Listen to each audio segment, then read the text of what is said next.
Imagine you're standing in line at the grocery store waiting for your turn.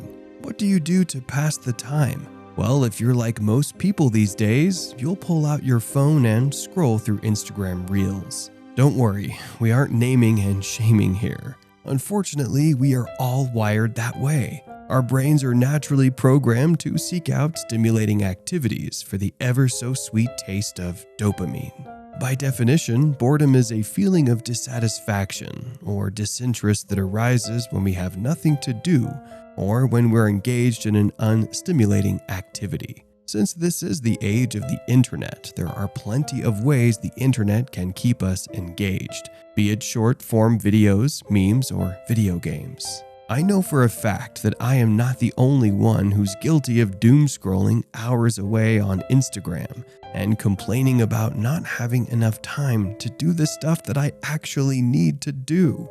The truth is that we all have the same 24 hours, which is enough time to work towards our goals. In the wise words of the Stoic philosopher Seneca, it's not that we have a short time to live, but that we have a lot of it. Life is long enough, and a sufficiently generous amount has been given to us for the highest achievement if we are all well invested. So, how do we get back our time? Well, the next time you're bored, don't fight it.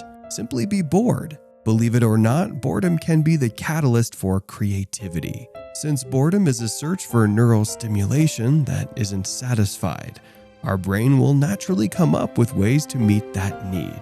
That is, of course, you don't pick up the phone and open YouTube Shorts the second you have nothing to do. However, that doesn't mean you should throw your phone away to live a better life.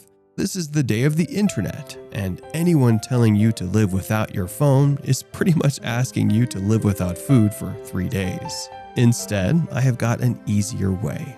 Let me introduce you to the hierarchy of fun. How this works is that you list the most stimulating or the most fun activities for yourself on top of the list, and list less stimulating activities towards the bottom of the list. Once the list is complete, you can cross out the activities toward the top and simply focus on doing the least stimulating tasks. A word of caution though, it ain't gonna be easy.